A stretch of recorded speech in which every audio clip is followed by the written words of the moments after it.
Good evening, and thank you for joining us. I'm Jennifer Lezak, Coordinator of Special Projects with the Adult Services Department, and on behalf of everyone at the Chicago Public Library, welcome. Tonight, we are thrilled to welcome Dance, Romance, Culture, Women Writers on the Essay's Power to the CPL virtual stage. This event is co-sponsored by the Seminary Co-op, 5751 South Woodlawn Avenue. Books for this event can be purchased by going to the Seminary Co-op event website at semcoop.com. Our thanks to Seminary Co-op for their support of tonight's event. Thanks also to co-sponsors at the Chicago Literary Hall of Fame for their support. Learn more about this wonderful local organization, which seeks to preserve Chicago's great literary heritage at their website, chicagoliteraryhof.org.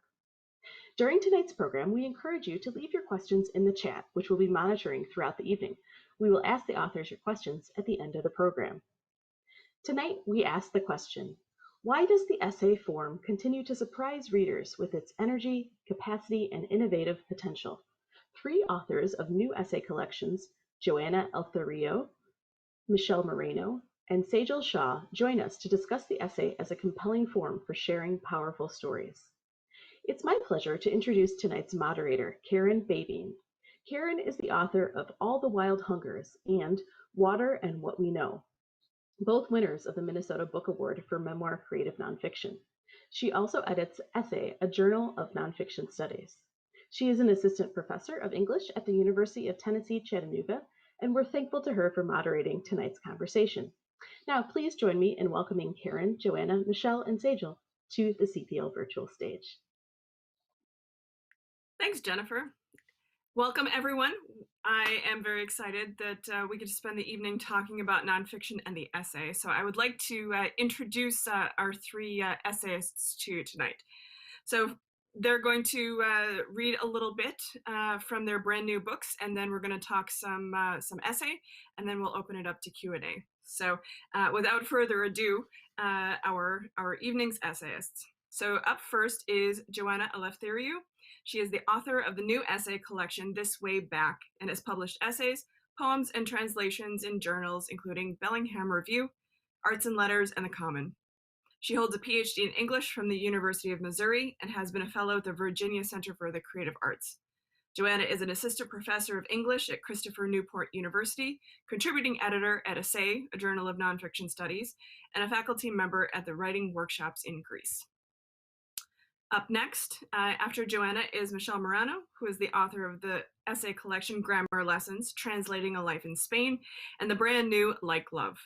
Her work has appeared in many literary journals and anthologies, including Best American Essays, Fourth Genre, Ninth Letter, and Waveform, 21st Century Essays by Women. She has received honors and awards from the Rona Jaffe Foundation, the Illinois Arts Council, the MacDowell Colony, and the American Association of University Women, among others. Michele holds an MFA in nonfiction writing and a PhD in English from the University of Iowa. She lives in Chicago, where she is professor and chair of the English department at DePaul University. And our third essayist, Sejal Shah, is the author of the debut essay collection, This Is One Way to Dance, which was named to 19 most anticipated or recommended list by Bitch Media, Electric Literature, The Millions, Ms. Magazine, The New York Times, PEN America, The Rumpus, and Self. Her writing has appeared in Guernica, The Guardian, Kenyon Review, Lit Hub, and Long Reads. The recipient of a New York Foundation for the Arts Fellowship in Fiction, Sejal recently completed a collection of short stories. Her other focus has been writing about invisible disability, neurodiversity, and mental health. She teaches in the Rainier Writers Workshop, low residency MFA program at Pacific Lutheran University, and lives in Rochester, New York. Joanna is going to read for us first. Thank you all for putting on this amazing event. I'm going to read a passage from the book. I'm going to read a passage from the book's first essay, Rope of Desires. It begins at a moment when my father wanted to buy a house in Cyprus, but he was very sick and his kids all lived in America and it kind of didn't make sense. So there's a little bit of dialogue in the beginning. I disagree, I said to him, for the first time in my life. But you're 100% Greek, he argued. I countered, isn't my brother Greek too? My brother and I have the same parents. No, he said, dismissing my appeal to fact. Dino is an American, my father said, ending the argument. He looked at me like I had betrayed something, not him, so much as something he knew was in me, something he had given me and only me. Me pikra neaftosotopos, he said. This place has embittered me. He had been betrayed by the happiness of his youthful memories and by the promise of the large swaths of land he had inherited from his parents. I never understood what it was my father wanted. He wanted so much at once. He'd been betrayed, and now he wanted just his children to live in Cyprus, and for all of us to be in New York with the extended family where his parents are buried, to teach history, and to grow on his own land enough food for a family, to be surrounded by us, and to be alone. He asked his 3 children to visit him in the hospital, as though he wanted to have us around when he passed. But when we arranged flights to Cyprus, he eluded us and died alone. He eluded even my mother, slipping away in the wee hours of the night on a rare occasion when she had left the hospital to get a little sleep at home. I learned nothing in the end but this. The human desire is a rope, one braided with thickly conflicting wants. And so my father kept on shepherding his wife and children to Cyprus and then out of it. He longed for life on a mountaintop, and when he got it, he left for proximity to schools. He longed for the spoils of modernity, the city, sweatless intellectual work, emancipation from the back-breaking demands of livestock and crops. And when he got that, by becoming a teacher in a New York City school, he longed for gardens, grew vegetables in Flushing, Queens, but still that wasn't enough. He wanted his children to be independent, joyful adults, but he begged me to pick up where he left off, embody his desires, and make my life a realization of his abandoned dreams. Thank you.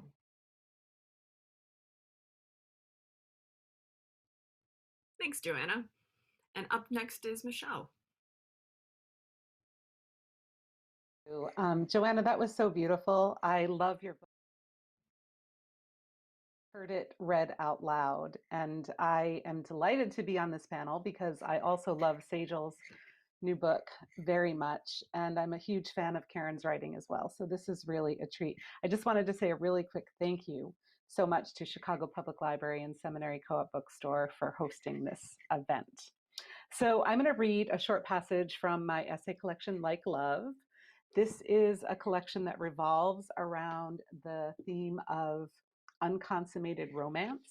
So I'm interested in the crushes and infatuations and various pseudo-romantic entanglements that we can get ourselves into throughout our lives.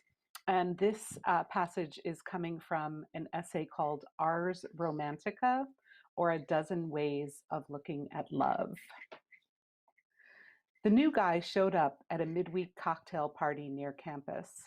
He was tall and broad with curly black hair and a beard trimmed enough to show dimples.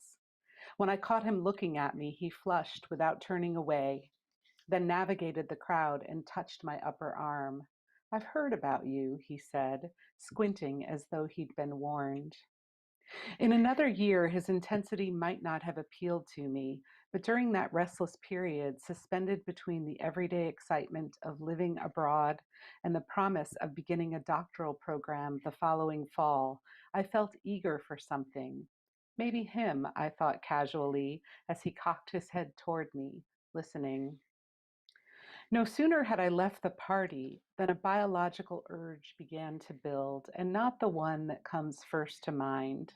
It wasn't caused by testosterone, the hormone associated with physical desire even in women, but by dopamine, norepinephrine, and serotonin, the love hormones.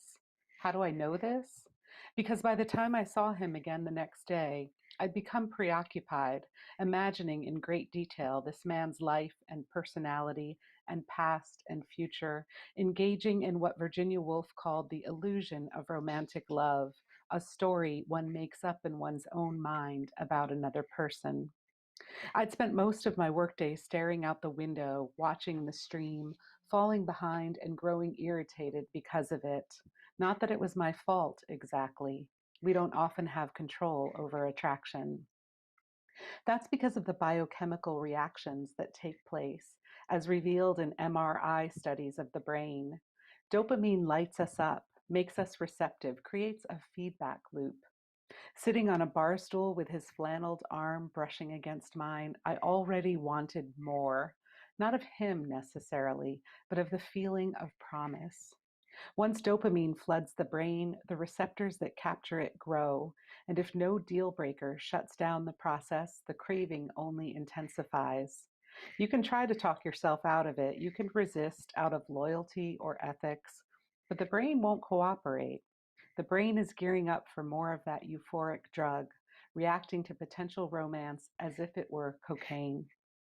The heart races, anxiety alternates with elation, sleep becomes disrupted. Biological anthropologist Helen Fisher notes that people around the world report these symptoms during the giddy stage of attraction, including the elderly and children as young as 4. The urge for romance, Fisher maintains, is more primal than the urge for sex. In fact, many researchers today don't classify romantic love as an emotion. It's a motivation, they say, akin to hunger or thirst. Thanks. Thanks, Michele.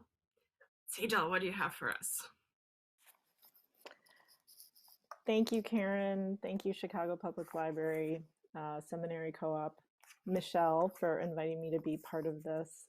And Joanna, I'm so happy to get to hear you read. Also, we haven't met in person, but I feel like we have. I'm going to be reading from This Is One Way to Dance.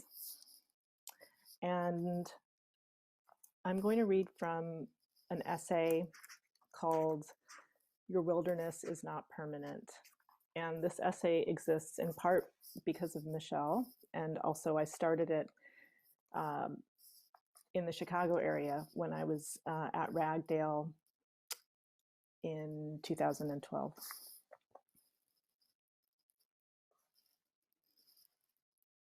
This is about going to Burning Man. I don't remember much about that night, except the temperature dropped in the desert once the sun set. If I am cold, there is almost nothing I will not do to get warm again, including breaking into a strange car close to midnight. I do remember this. Hundreds of points of light lit the inky darkness, glittering until the dust storm rose. The night sky stretched, yawning to show the Milky Way's silvery ellipse, an elongated spirograph, spinning. Stars shot out here and there, crisscrossing the sky. We snapped on light sticks as bracelets, as chokers, slender bands of fluorescent yellow, green, red, blue, orange. We biked toward the art structures, blazing in the darkness, the figure of a woman arching, hands clasped in a balletic pose, the temple outlined in the bright colors of Christmas tree lights, almost winking. We rode through swirls of dust until the outlines of art structures appeared, magic, lit up against the dusty night sky. And then I was by myself. I was alone. I didn't know where my camp was. I could not locate anything, no landmarks. I didn't recognize myself, but for the desperate attempt to vanquish the cold, my personal kryptonite. The cold makes it hard to stay within the contours of your own skin. When I realized I'd been sleeping next to strangers, on top of their blankets, curled in their bed, that I had broken into their car, I began to cry. Months later, when I tell this story to my friend Magda, she says, I bet they've been telling the story to their friends, too.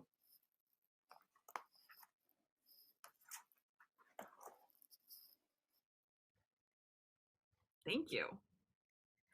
This is going to be fun. So here's where I want to start. And I want to start with a little bit of one of my favorite things about nonfiction and the essay is how we write into the things that we don't know and the in-between spaces, how the essay kind of thrives in the gaps. So I want to paraphrase here something that Sejal wrote about postcards and temporary talismans. Partly because I'm writing a lot of flash nonfiction these days, so postcards is a thing. But I'm gonna substitute essay for the postcards here. So here's the paraphrase. The essay arises from a quiet place before picking up the pen. I think it's about attention and intention, although there can be something breezy or even rushed offhand about an essay. An essay is incomplete, imperfect, and often says something about oneself or one's daily life. They free us from the sense of having to write something extraordinary or profound. So I would like for each of you to say a little bit about how you write into what you don't know and how you find the curiosities in your own life, in your own history, in curiosities, just things that don't quite work the way that they should, and how that shows up in your work.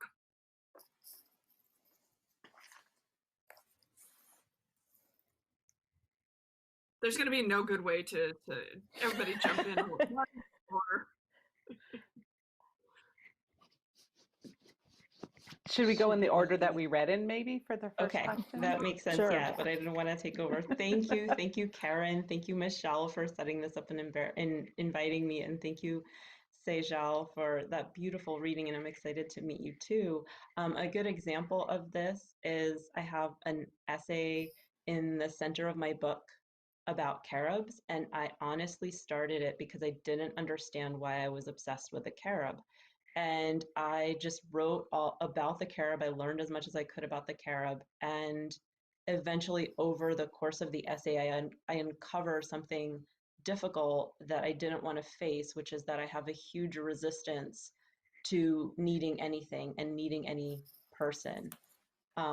And I encourage students also they say, so there's this weird thing. And I was like, yes, go toward the weird. It leads to insight through writing. Mm-hmm. Yeah, I agree with that. And I would say also that the breeziness that Sejal rightly identifies can sometimes seem as though it's tossed off, but I think it's often a very, highly crafted breeziness.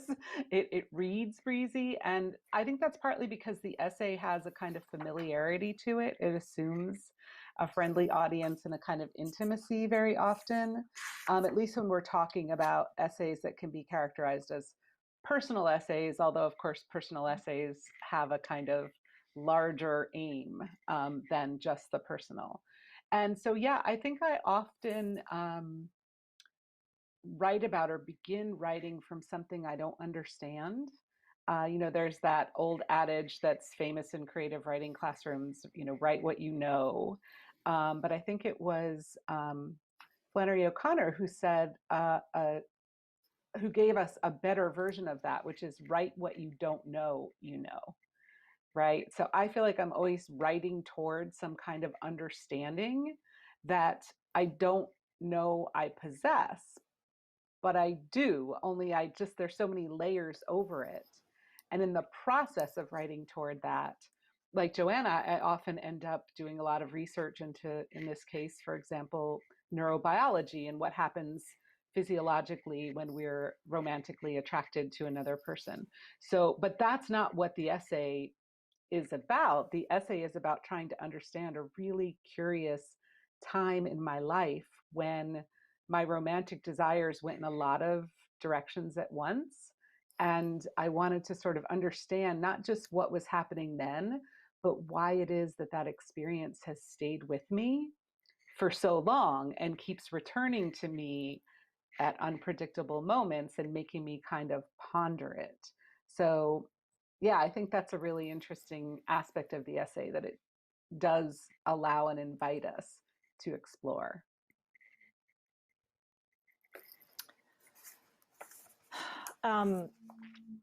Karen, these questions are so wonderful. Thank you for all the time that you put in to reading our work and thinking about it. I went and looked up a couple of things in Bird by Bird as I was thinking about this. I really struggled with the way, this isn't in the essay that I just read from, but I wrote about my wedding, and I struggled with the way some people behaved, and what she said: you own everything that happened to you. Tell your stories. If people wanted you to write warmly about them, they should have behaved better. And I also, this, I think this was important for Your Wilderness is Not Permanent. You know, I felt like that being lost at Burning Man had a lot of drama to it as a situation, but that for me wasn't really what the story was about, and it took me a lot of time. I started that essay in 2012, and I had all of this other material and other details in it, and I didn't finish it until last year. And this is something else that Anne Lamott said in Bird by Bird. Don't worry about appearing sentimental. Worry about being unavailable. Worry about being absent or fraudulent. Risk being unliked. Tell the truth as you understand it. If you're a writer, you have a moral obligation to do this, and it is a revolutionary act. Truth is always subversive.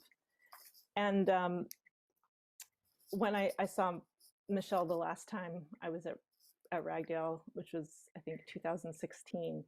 And she asked me about that essay and mentioned the part that she remembered when I had read from a draft of it, which was about kind of doing anything that I could to not be cold. And that felt like it was a very true thing to me, that was more interesting to me than Burning Man per se. Well, I want to go off that a little bit. Like when you're writing into the thing and it turns into something else. So the story not being about Burning Man, but what will you do to not be cold? Or here's this weird thing. I'm sort of obsessed with Caribs, and it ends up somewhere else. And one of the things that I really like about Ars Romantica is just how much of a prism it is. Like, here's this idea, and I'm going to look at it from all of these different angles to see if I can see it any clearer. And so I'm wondering if you can talk about, you start with a nugget of something, and you end up with a completely different thing. Like what's the process, and what happens when you get there and you're like, this is not where I intended to go. Do you fight it?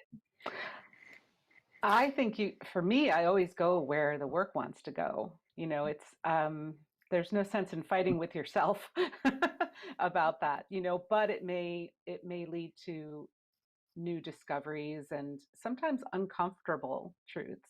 So Sejal, thank you for referencing that moment when we talked about this essay, because I was just so taken by that line, which I still remember when you read it at Ragdale, about, I know that I'm someone who will do anything not to be cold. And I just thought that's a really big thing to know about yourself.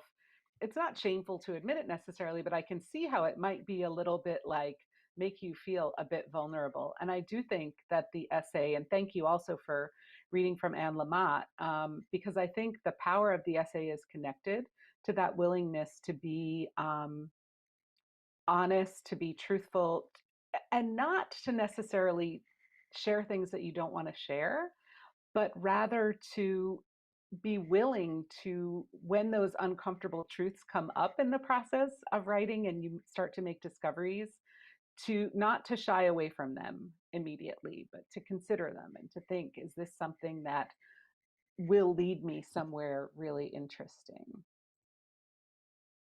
Yeah, I thought I had failed with that essay for a long time because I wasn't able to finish it. And I realized actually that it's an essay that a number of readers and reviewers or interviewers have asked me about. And I think that the place that I get to at the end of the essay, I really couldn't have gotten to any earlier, that I needed to have more time go by. So even though the essay is in the middle of the book, that I didn't have that perspective. I didn't have that perspective on what that time in my life was about. Yeah, we need that perspective. And I would add that sometimes that's something that a workshop can give us, other people can give us. And the carob essay, which is called Wild Honey Locust Beans, I was still just writing about carobs. And actually, a friend of mine from high school read it, and she's like, Joanna, you're not a Cypriot peasant of the 19th century. You're a highly educated New Yorker. And I was like, okay, fine. I guess I'm not a Cypriot peasant.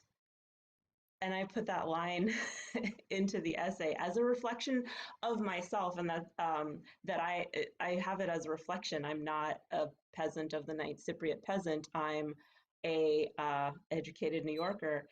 But I wanted to say that I think one of the misconceptions about memoir and nonfiction and essays is that we confess things we don't want other people to know. But I think what's powerful is not the secrets we keep from others, but the secrets we keep from ourselves. So my friends reading about my carob romanticizing and saying, you're not a Cypriot peasant, forced me to realize how much I idealize and romanticize the poverty and the past of Cyprus and how I'm not owning my Americanness. And that became pivotal throughout the book. And I realized that I start to understand reasons why I had rejected my Americanness and didn't want to be American anymore. One of the things that's also really neat about all three of your books is how much transitions and borders and lines connect all three of them.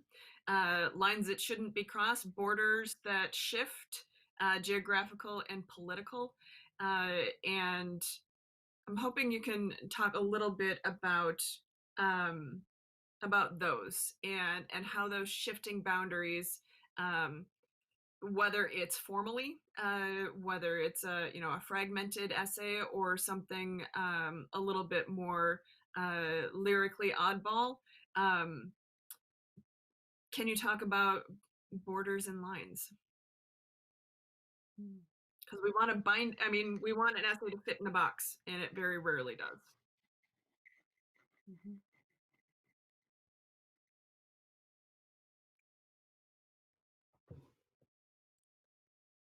I mean, I can start. So I think that one of the interesting things about writing essays is considering what to leave out as well as what to put in. And it's a bit like sculpture, the idea that you're carving away the material to find the shape that's underneath. And sometimes you can carve away a lot more than initially you think is possible and still have a sculpture that stands. So I'm always really interested in it. It's something that I'm interested in both Sejal's and Joanna's books as well, in the parts that got omitted or the parts that got carved away that leave these really interesting spaces between the pieces. So I think each of our books, they're essay collections, but they feel also somewhat memoiristic to me. And I think those are some of the borders and the margins between the individual pieces that gesture toward information or truths that have not made it into the final version. Or even thinking about ethical boundaries that we will cross as essayists or we won't cross as essayists. Mm-hmm. So Michele, in your book, which of your essays are more finely carved? Which ones did you spend the most time like actually constructing structurally? Yeah, time is one of those weird things, right? Because sometimes an essay just gives you fits, even though it's a perfectly straightforward narrative, because you're still trying to figure out, what am I understanding about this and what can I help readers understand? But in terms of formal gaps, certainly there are some more lyric essays that work by juxtaposition more than by linearity. So Ars Romantica is one of them. The final essay in the book, which is written in the third person, is another. And then there are some other various ones that are a little more, how would I put it? They're not, the connections aren't laid bare for readers in quite the same a way as a chronological story. Yeah. I think Sejal might have wanted to jump in on this one. I started to say, well, I love this idea of what an essay is maybe gesturing towards that's not said. And again, that Burning Man essay, I realized like when I looked at the whole book, 5 of the essays in my book were once short stories. I have an MFA in fiction, actually. And I think of the book as having an opening poem and a closing poem, a coda. But in that Burning Man essay, I realized that was really the only, I was kind of shocked to see this. I lived in New York for 6 years, and New York's not in the book very much. And when I was in academia full time, my contract wasn't renewed right before I would have gone up for tenure. So I think it took me a long time actually to see that Burning Man essay was also about being completely lost in my life, and I had staked my life and identity on this academic career that then it looked like I wasn't going to have anymore. So I don't know how the book would have read without that essay in it. There was a lot that I didn't write about directly.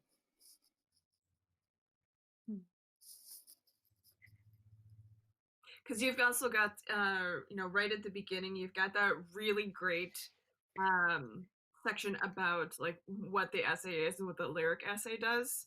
I view the essay as hybrid and non-binary. The aesthetic is queer. Lyric or braided, traditional or flash, essays have granted me space to stretch, pivot, and grow, to meditate, ruminate, and weave. At heart, I'm interested in self-definition and invention.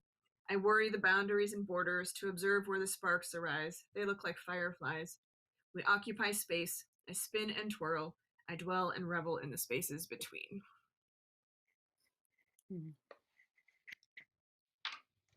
Thank you for reading that. Yeah, use of the word worry.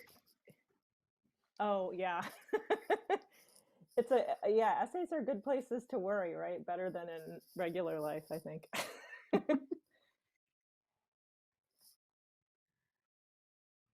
Joanna, do you want to jump in?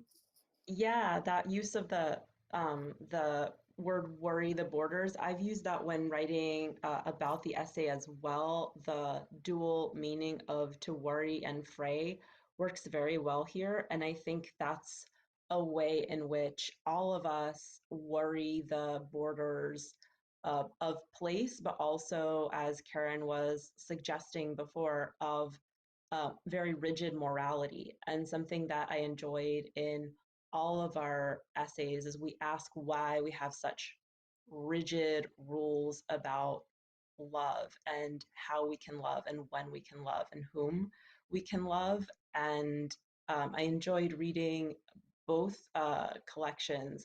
Michele and I have an interesting sort of complementarity and almost mirror image, because Michele writes about her mother's relationship with another woman from the vantage point of the child. And so I get to see a very different relationship of an adolescent to homosexuality. And then I have my own. And I think both of us in different ways use the essay to ask why do we have these rules? I think we all recognize what the advantage is and then why certain norms are necessary, but we also use the essay to call into question and to relate back to something that Karen, you said earlier about the essay, is that the essay doesn't have to come up with answers or solve contradictions. It doesn't adhere to a kind of Cartesian logic where everything works out like an algebra problem. Rather, it produces a kind of knowledge that can be intuited and deeply understood without being spelled out. And that is the way that I think all of us look at relationships, and we use the essay to, I think, ask really important questions and perhaps even add a little bit of a solution of courage, asking and begging our readers in our civilization to free the heart. And to really think about where there is nuance instead of, lines that we can't color outside of. And one of the ways that all three of you work a little bit with that sort of nuance is in language itself, whether it's playing with English and Greek and Cypriot dialects, or the various ways that we talk about love and all of the things that are around it.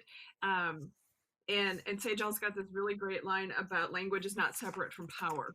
And so I'm hoping that each of you can talk a little bit about how you played with language to get around some of the things that there's no real answer.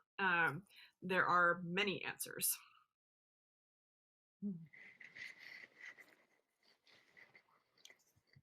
Sejal, do you want to start with this? Because you also have, like Joanna, you're dealing with multilingualism in your book, right? Sure. Yeah. I mean, as I was looking over Karen's questions and notes, I put in that I had originally, it took me a long time to write the notes for my book, but originally I was asked to, I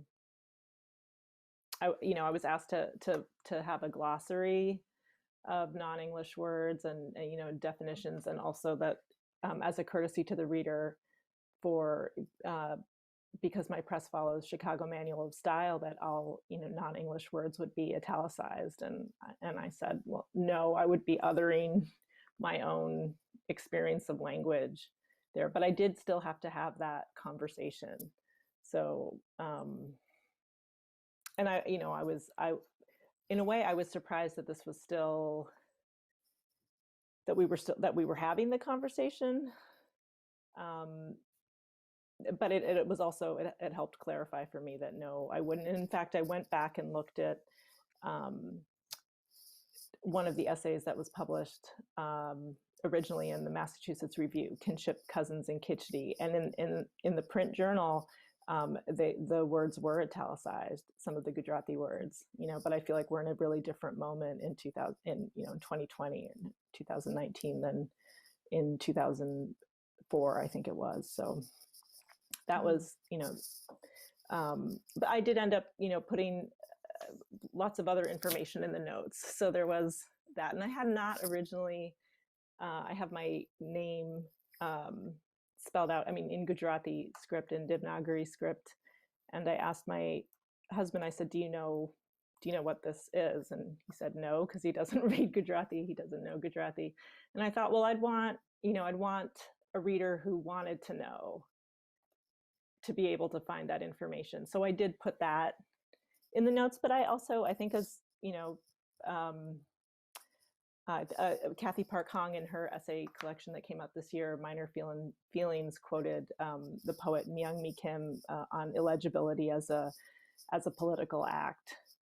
So I often felt torn about that. Is this, who's the assumed reader? What do I want them to know? What do I not want them to know? Yeah, you can make yourself a little crazy, I think. Yeah.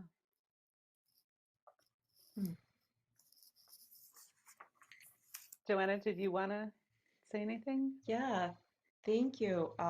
So I love that line, and I'm glad you brought up this idea that language is about power. I should add that I can add that my title, This Way Back, this is a misinterpretation of a road sign. And a friend of mine, that same friend that told me I'm not a Cypriot peasant, I asked her to go find the sign for me so I could use the picture perhaps. And she's like, it doesn't mean something political like I thought. It's just a road sign. And I said, oh, that's even better. It's better titled because it symbolizes the way that a second language speaker is always disempowered. And my father actually used to tell my mother was a main contention. My mother knows a little less Greek than I do, so she's a little less confident and comfortable, but knows enough to communicate. And my dad would say, speak English, like in the bank, because we lived in Cyprus for 11 years. And my father would demand that she spoke English and she refused. So it was a constant power play. And the very first visiting writer that looked at my work, he said to me after having read it, do you ever want to get published? This is when I was in my MFA. Like, that was my introduction to being read by, I should say that having Michele was the best visiting writer that I've ever worked with and was very encouraging. But this guy said, do you ever want to be published? Because I had Greek script. And he said, you're making your writers feel dumb. And I've always resented that. And now that we're having this conversation, I realize he was saying something about power. He was saying that putting script into the writing that American readers, white American readers could not access was disempowering and something wrong or almost unethical on my part. But I didn't have to have that conversation about, thank goodness, leaving Greek script in. I am comfortable with the italics. I first saw in Junot Diaz that he doesn't italicize Spanish, and I'm interested in that conversation, but I'm really grateful that I could have the actual Greek in the book. And I recognize that perhaps for some readers, seeing script they can't decipher is disempowering, but I guess I kind of want that. I want to say, this is what I know. This is who I am in language. I have two names, Ioana and Joanna, and they fit into each world and each language equally well. I ask Greek people not to use my American name because they really butcher it. They can't say J. It's horrible. It comes out Zoana, and Zoa means animals, and I don't want that. So yeah, this it is about power. Who can speak and who can say what. That's one of the things I enjoyed. Well, I liked listening to you read your passage this evening because when I was reading it myself, I just had to go. I didn't know how to make the sounds, so I just kind of skimmed over it. But though I liked that moment of feeling like, okay, this is a moment where I cannot understand. So, but it was nice to hear you, even though I still couldn't understand, to hear you say the words aloud. I just want to go back for a moment to the question of ethics that you brought up, Karen, because I think that's part of what we're talking about here, right? This idea of power in language and what are the ethics of representing oneself in language, but also representing the other people who make appearances in our lives, either regularly or cameos or whatever. And there's a certain kind of power and I think a responsibility that goes along with that. I mean, we're all writing about family members, not exclusively, but there's a lot about family. And I come from a working class family that my parents were not highly educated. They weren't particularly literary people. And so I was really aware as I was writing the book that I have a certain power. I have the ability to tell a story and to put it out into the world, which is not something that most people have, right? And so I did a lot of wrestling with what to put in and how to think about how I represented other people. And I'm just curious about Joanna and Sejal, how you dealt with those ethical dilemmas, in that sense, if you felt it, that you had a certain kind of power that you had to wield carefully.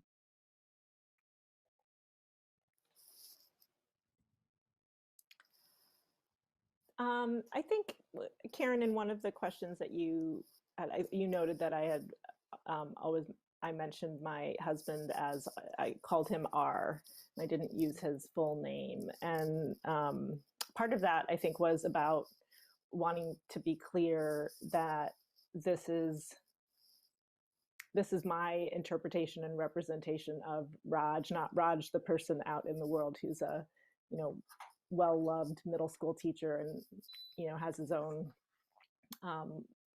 public life that I wanted to be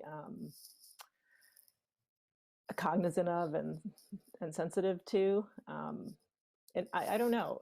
I think I tried to do that with my family members, although I did tell Michele this, that my mother was not, at some point I said, if you don't like the book, I'd rather not know about it because there's nothing I can do, it had gone to press. And she said, so she didn't tell me, she told my brother that about some things that she didn't like, but it wasn't about how she was represented. But I have a short essay about living in Iowa, and she said, you loved Iowa, why don't you write more about Iowa? Or, I mean, she would have written a different book.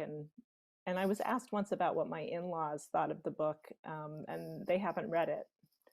And I'm really grateful that my family didn't ask to see things ahead of time, because it would have been hard for me, I think, to publish something that they had a problem with. So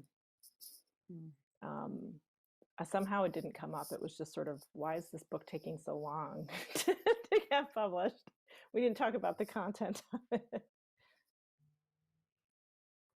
Michele, why did you name some people and not other people? No, I've been thinking about that because I didn't have an immediate answer to that question, which made me think, do I have a clear explanation in my own mind?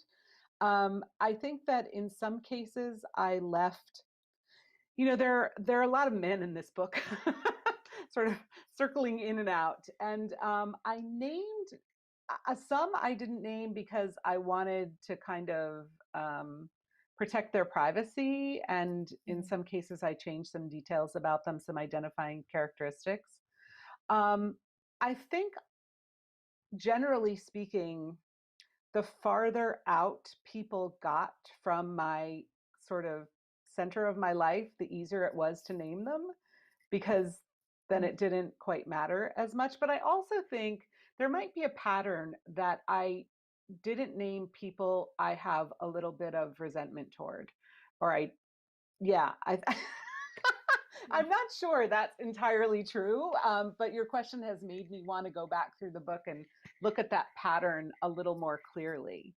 The people who don't have names at all, I think there's a little something going on there, but artistically, it felt a certain way to take the heat off of the person and have the heat be on the situation that has stayed with me. Yeah. Well, I want to make sure that we've got time for questions from the wide world out there. Jennifer, do we have any questions from our... We do. We have a couple of questions that have come in through the chat, and if folks have other questions, please feel free to leave them in the chat. The first one is, I was so interested in the multilingualism discussion. Have any of you written entire essays in another language, or do you read in other languages that you are fluent in? No, I feel like a terrible American that way. I'm not fluent in anything else but English.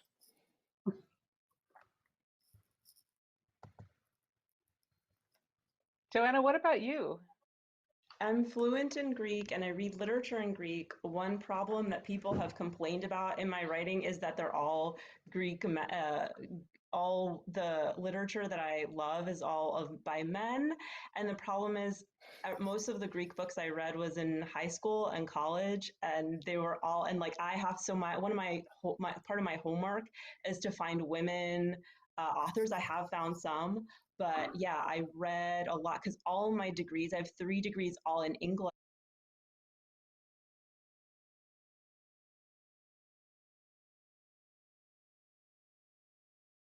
Poems. Greek is a language that conjugates and declines nouns, so it's really easy to rhyme. So I've written some bad youthful poems, and I've been invited to translate my own work into Greek, which was a great trip. So yeah, it's really a fun thing to do, and I feel very blessed because my parents sent me to an immersion Greek kindergarten. So, but Michele Very also cool. writes about and knows a lot of Spanish. Yeah, I'm losing it more and more with every passing year now. At different points in my life, I had cause to write, like in class, like learning situations, to write in Spanish a little bit. And I loved it because it really, I don't have enough Spanish to just be able to write really fluently.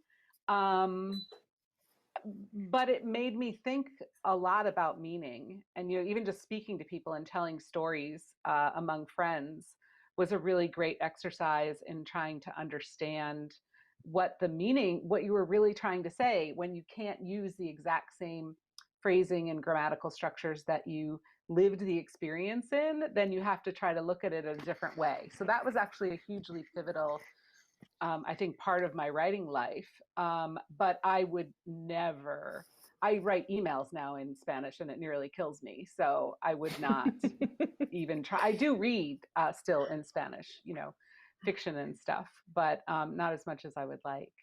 Yeah. I tried to write a tweet in Spanish the other day, and it was rough. My Spanish is, I God feel you, bless it's hard. Google Translate. It helps a lot. You can at least catch some of your mistakes. Although I don't always remember to run things through that. We have a few more questions. Amber asks, I'm interested in how all 3 of you have brought up the idea of being clear that your writing is your own interpretation of events. What are some other ways that you signal that to your readers? That's a great question. Mm-hmm.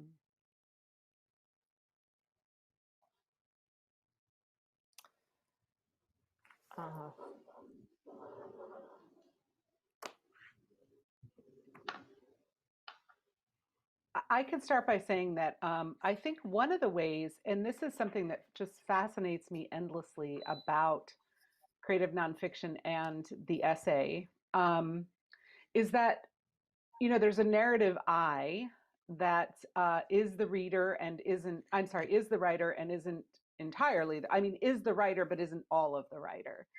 And that I is, contains multitudes. It contains the previous versions of the self, that lived experiences, and the writer at the moment of writing who's trying to figure some things out.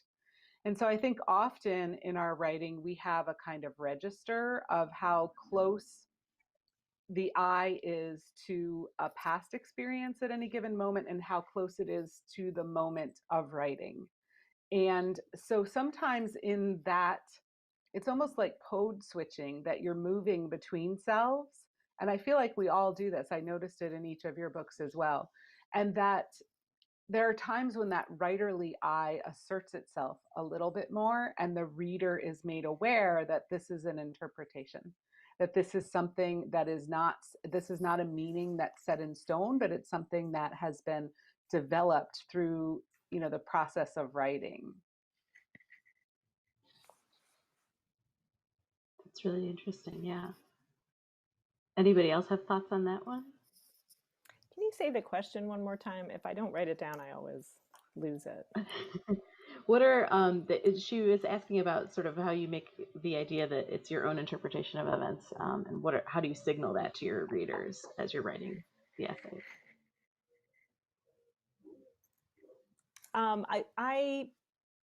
So the opening essay in my book is called Skin, and I published it as a short story, and for a long time it was in my unpublished story collection. It was part of my MFA thesis, which was a collection of stories. in it, but I felt like it was important. It was capturing something about what it was like for me to live in Amherst in Western Massachusetts as a graduate student in the late 90s. But I read this recently, and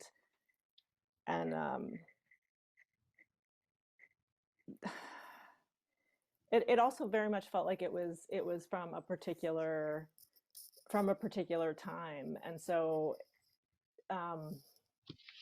there's a line in there that I think can sound racist, and it was something that I had thought about taking out, and then I decided to leave in. So, I mean, it was all sort of the ways that in which I felt like people did or didn't talk about race at that time. But it felt uncomfortable to have an I saying, the line is, the problem with Black boys is not only that they're Black, that they would constantly be trying to cop a feel. And what I remember talking to my editor about this, and I said, actually, I was thinking, why would I have written that? And then I thought, oh, well, I had a professor actually who was trying to cop a feel, and that was the way that I was able to write about it then in fiction. So I left it in.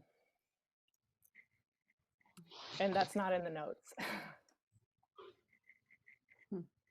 I signal something about memory.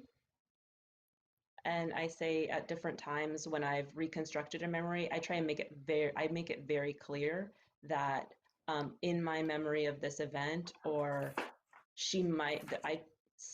I dramatize my mother teaching me Greek for the first time, and I have no memory of that. I asked her what happened, and then I picture it, but I say she might have been sitting on our pebbled stoop. And so there are ways to slip in a signal to the reader that we have reconstructed this memory. Mm-hmm. Joanna, I was looking at your essay, Cypress Pride, and just the specificity of this. During my first year of graduate school in Missouri, when I was 32, a Greek Orthodox priest told me that being gay was not a sin, but more like being deformed. But just the specificity and time that you put us in, I appreciated that. Yeah, that's good. That the description and the setting and the scene setting, that definitely is one way to signal it. We have one more question from the audience, and then I have one before we wrap up. Any examples of when your meaning or intent in the essay was grossly misinterpreted by a reader, critic, workshopper, and did that change your perspective of the piece? Do you listen to critics, I guess, is really the question, right?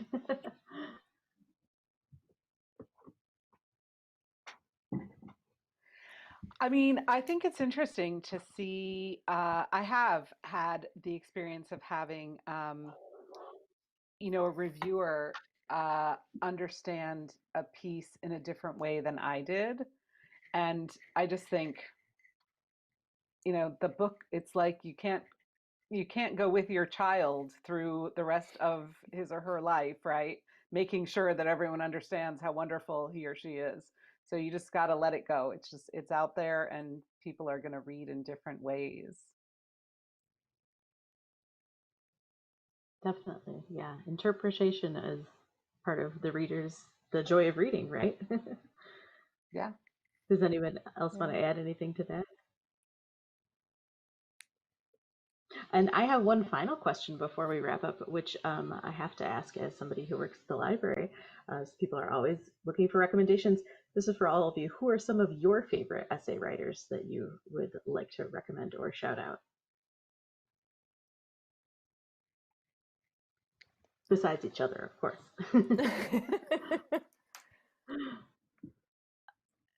I'm looking forward to, I haven't read Ulybis's new book, but Notes from No Man's Land, that also makes me think of, because some of it is set in the Chicago area.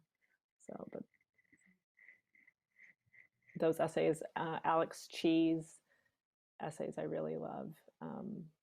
How to Write an Autobiographical Novel. What are you guys reading?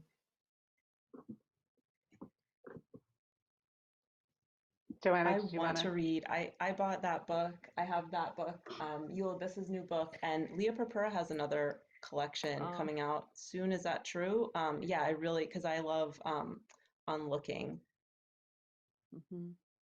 Yeah. I love Ross Gay is someone I've been reading lately. His Book of Delights is so fabulous. And I'm reading actually right now a collection of essays by Mickey Kendall called Hood Feminist or Hood Feminism, sorry, which is really good. Hood Feminism. And then I love anything by Abigail Thomas. She's one of my favorites. And Kyoko Mori, and yeah, there's a lot of really amazing essay writing going on right now. Mary Megan Capello Harlan has a came out new with book. Megan Harlan came out with a book called Mobile Home, and it's so close to my story, and it's really cool. I'm reading something that is really similar to mine, but a different sort of set of situations, and I'm reading that one right now too. Recommend it. Yeah. I also recommend Donovan Hahn's The Inner Coast, and that's also essays like mine. They were written over kind of 20 years, so and they're interesting. Some of them also began as prose poems. Cool. Well, now we have a big pile on our to-read list, right? Oh, Karen, what were you going to say? I'm teaching MFK Fisher's How to Cook a Wolf this week, and so written in 1942, but feels really contemporary. So going some old school nonfiction there. And she's funny. Yeah, she's so funny. So many great recommendations. Thank you all. Yeah. It looks like our time here is up, but I want to say thank you to everybody for attending. I want to mention a few upcoming events. The Chicago Public Library is offering lots of virtual programs on all kinds of things, from book clubs to writing groups, so please visit our website. I want to specifically mention an upcoming event this upcoming Monday, October 19th at 6 p.m. If you're interested in being a writer, which you might be if you came to this event, we're going to have a free memoir writing workshop, Crafting Public and Private Spaces in Memoir, and you can sign up at onebook1chicago.org. Thank you so much, Karen, Michele, Joanna, Sejal. Thanks to the Seminary Co-op, thanks to the Chicago Literary Hall of Fame, and thanks to Cheryl Johnson, who helped put this event together. We really appreciate everyone for being here. And don't forget to go to Chicago Public Library's website, see all kinds of upcoming events. Oh, look at that. Sejal's got everybody's books. That's wonderful. Yeah. And of course, all those books are available to check out at your Chicago Public Library. So thanks so much, everybody. Have a great night. Thanks. Thank you so much.